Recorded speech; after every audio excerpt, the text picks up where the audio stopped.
so much for meeting with me. So, Chef Ken, I'm Stephanie. I'm the blogger known as Tilling Park Mom. What I want to ask you for are some tips for the Seafood Medley. There's a restaurant in Barcelona called Los Caracoles that I went to with my parents before I was married, and they, by far, I think, they made the best paella I've ever had.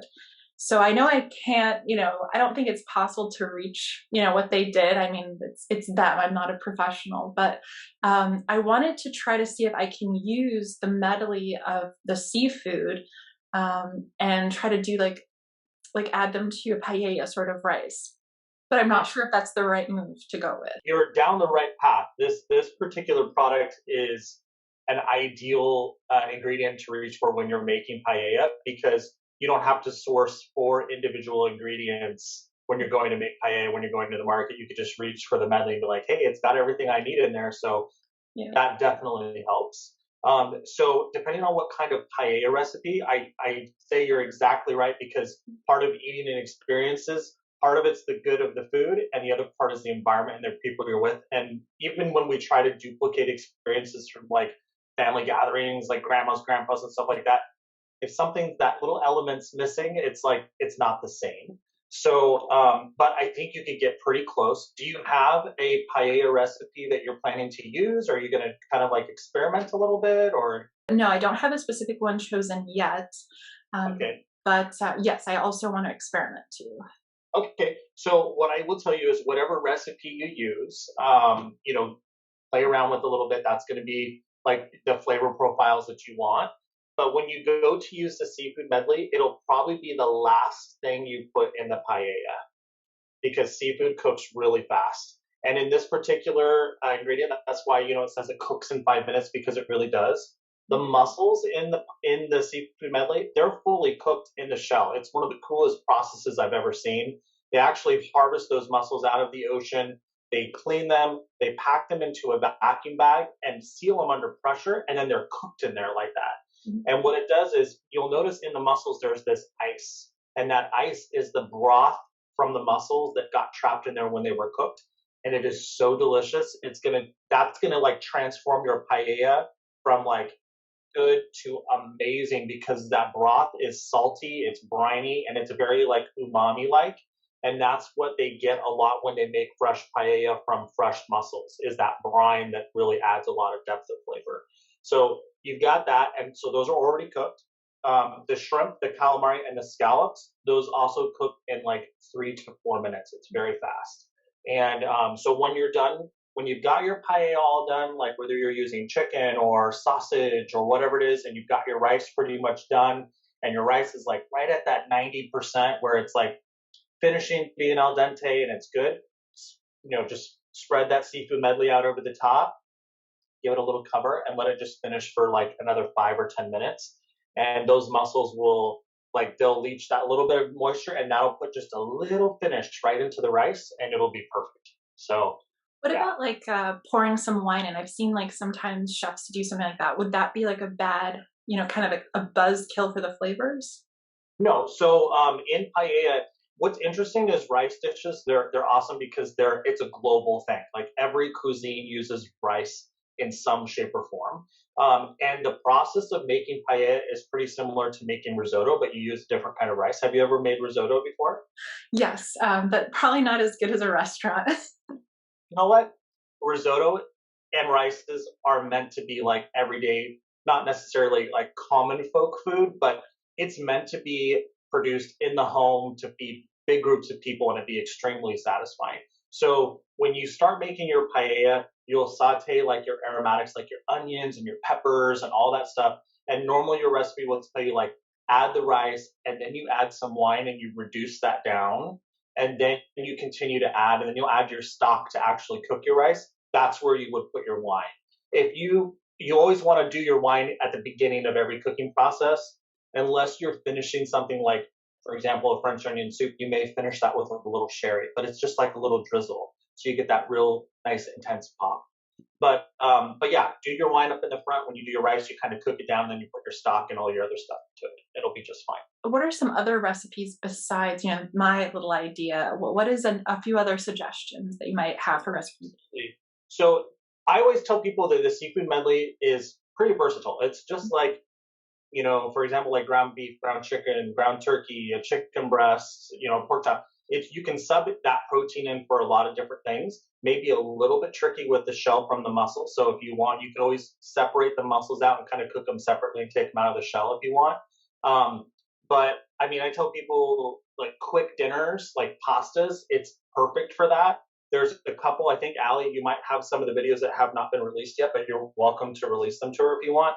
Um, Simple pasta. I take the medley, put it into a little saucepan, put a little bit of butter and wine and kind of steam it all together until it's cooked, take it out, cook off, a little bit of like fettuccine or any kind of pasta that you like and kind of marry it all together. Little, like I said, butter, olive oil, some fresh herbs.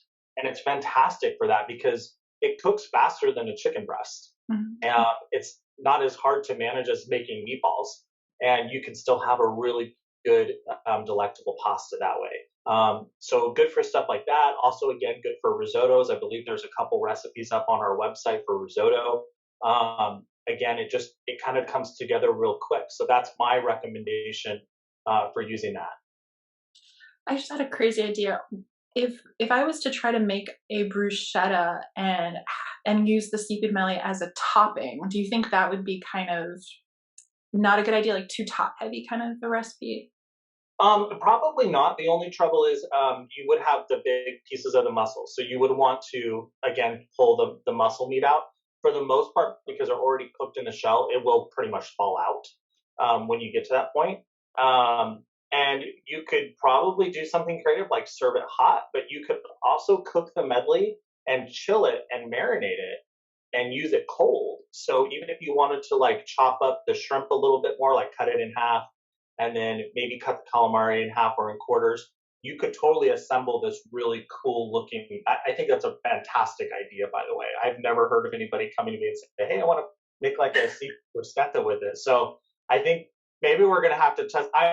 This is actually our test kitchen here in Los Angeles. Oh, it's beautiful. This is where I sit. So our test kitchen here is like a home kitchen. It's not necessarily commercial, but so we are always testing things in this facility. So I love that idea. I think you could totally cook it off, just steam it or cook it in a little saute pan just to where it's cooked, chill it down, and then make a really like yummy marinade with whatever you want, fresh herbs and some vinegars and stuff.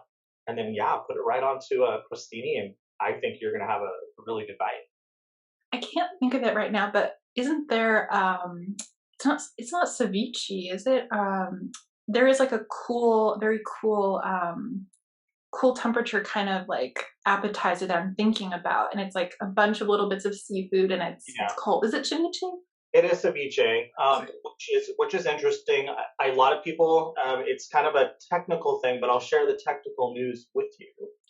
So people say like if you take raw fish, shrimp, stuff like that, and you put citrus around it, like lemon juice, lime juice, you cook the protein, and really you're not cooking it. What's happening is that citric acid is actually coagulating the protein in the seafood. So it's firming it up and it's changing its color because of the reaction of the citric acid. And everybody will tell you like, no, it cooks it. And I'm like, no, on the scientific level, no, it doesn't cook it. So my recommendation is just cook it off, chill it, marinate it, and go for it. And then you don't have to worry about necessarily any food safety issues. You may not be like looking at it weird, like, well, did it cook long enough or did it marinate long enough? You'll have much better ease of mind eating it if you're like, no, I cooked it and then chilled it and marinated it, and it'll be fine. And that can be paired in all different realms from the chilled perspective. So you could toss it with, again, like pasta, make like a cold seafood pasta salad. You could do your idea like the bruschetta, and just kind of go anywhere from there. You can just do it on its own and toss it with like cucumbers and mint and like just possibilities are endless. I can see that. That's a good idea. Are there any other recipes from Harvest of the Sea that other people should try besides just the seafood medley? Because I know summer is coming and people think about, seafood because it's that kind of weather. But is there some other recipe that people should definitely try? Is there something new coming out, perhaps? Oh, like from our company? Yeah. So we don't really have a super strong retail presence with our brand, but we do have, we are working in R&D to create some new products that you may see coming up. I can't share too much, but yeah, for sure, we will let you know when we've got something new on the shelf that you can find. Very cool. How did Harvest of the Sea come to be? Because for me, it seems new as well. It's new for me. Yeah, so we're actually a pretty old company. We're a little over 60 years old.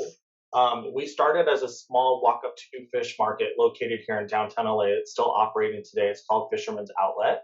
And if you Google us and look us up on Instagram, our Instacart and our Instagram, you'll find information. I've been doing like Instacart imaging and I've been doing Instagram imaging, and like they're both the same. Like I get a little mixed up, but yeah, so we started there, and what we used to do is we used to bring shrimp in from Southeast Asia in big frozen lugs, like all frozen, and then it was processed here in Los Angeles. Where it was like cleaned and shelled, and then refrozen and then resold.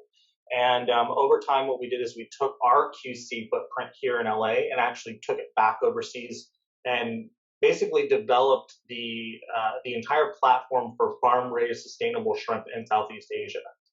And then over time, that got stronger and stronger and stronger. So less production happened here, more production happened overseas. It's actually the best place to do it because the shrimp comes out of the water, it goes through the facility where it's processed, very quick, and then it's frozen. So it's better quality because you're not having that twice frozen situation happening. And that's kind of where we started. So seafood has definitely been a strong point for us. And a lot of the business we do is actually in the professional world. So we do a lot of shrimp for a lot of multi-unit chains that you've probably eaten at, tons of different programs. So you don't see Harvest of the Sea as a brand presence much right now, but you will start to see us more as we get a little bit more creative into the retail space. But the Seafood Medley is definitely something that is used by restaurants because of its ease. What in restaurants we sell it in a 10-ounce portion pack, so a chef can just open it right up and go right into the skillet, and they don't have to worry about maintaining 4 different types of ingredients with different shelf expiration dates and everything like that. Because I was thinking, like, wait a minute, I feel like maybe I do know these guys. You know what I mean? But no, that I would feel better just seeing. It is a better route, I think, like having your name out there rather than like white label or something like that. Yeah. But Yeah, and we're crossing that bridge. It's taken us a little bit of time, but we got there, and we got a lot of great things coming down the line. So we're excited to share those with you guys when they're ready. Is there anything else people should know about Harvest? One thing that we're really trying to drive home is that, see, myself being the corporate R&D chef, all of our guys that work on our sales team in the professional side for restaurants are also trained chefs. So I think when we say like these products are built for chefs and now they're available to you in your home kitchen, it's not just a marketing ploy, it's truth. These are all professional grade products that are sold to restaurants day in and day out. And we want you guys to have access to them because we think they're delicious and great. And more people are cooking at home, which we love. I mean, restaurants is like where we do a lot of business, but also working with people in their homes and in their kitchens is stuff that we also do every day as professional chefs. So we're always looking for that next best thing. We're like, dang, this is like as close to restaurant quality as you can get from your regular retailer, and kind of carry over. So that's really what we're driving home with that. Oh, and one more question. What is at least just one thing somebody should not do with the Seafood Medley? Because seafood can be tricky. Is there one thing that is just almost criminal to do to this medley? If there's necessarily anything criminal other than just making sure that you're handling it properly. So the last thing you want to do is, like, for example, make like a soup, a stew, or a ramen and start with Seafood Medley. Because if you cook it for 2 hours, you will have no Seafood Medley. It'll disintegrate. Because seafood isn't meant to be cooked for that long period of time. So I would say no matter what you do with it, always include it in that last 5 to 10 minutes of your recipe because it doesn't need to be cooked for no more than 15 minutes. So that would be the only criminal thing I'd be like, please don't do it for a long period of time. Because we have seen some people say, hey, I put it in my soup and I started cooking. I'm like, well, best advice, pop it in right at the end and it's perfect. What are your thoughts on like reheating? So let's say you make, a big portion, maybe you get like multiples of the medley, like you're having a big party and you have some left over. What are your thoughts on the reheating process? Like, what would you Yeah. recommend, like how to be careful? Because sometimes there's the sensor reheats with microwaves, but like Yeah. what would you recommend so that they don't, nuke the food? Yeah. So it's going to be a little tricky. Like, for example, like when I reheat things at home, I'm kind of old school and I like to just pop them in the countertop oven, like at 250 degrees and kind of let it gently rewarm. I find I take that little window, like if it takes 30 minutes to find other things to do while it's doing its thing. Um, so definitely if you could do lower, slower reheating, it's going to be a little bit better. If you do have to pop it in the microwave, it could be a little tricky. You would probably want to take the mussel shells out because they may just kind of get too hot. But definitely, I'd say reheating it is a little bit trickier. Like I said, reheating seafood, all seafood, whether it be seafood medley or a piece of fish, has always been a challenge. It's not ideal, but the whole of course, sometimes there is some leftovers, but we tell people it's beautifully packed in the IQ up, so you kind of take out what you need as you need it, and try not to have too much left over if you can avoid it. The other thing too is that it is fully cooked, and if you're one of those families that says, "Hey, we eat leftovers even when they're cold," some people have that bite of cold lasagna, or whatever it may be. It actually might be okay in a cold application, so you can always get that tried. Very cool. Thank you so much.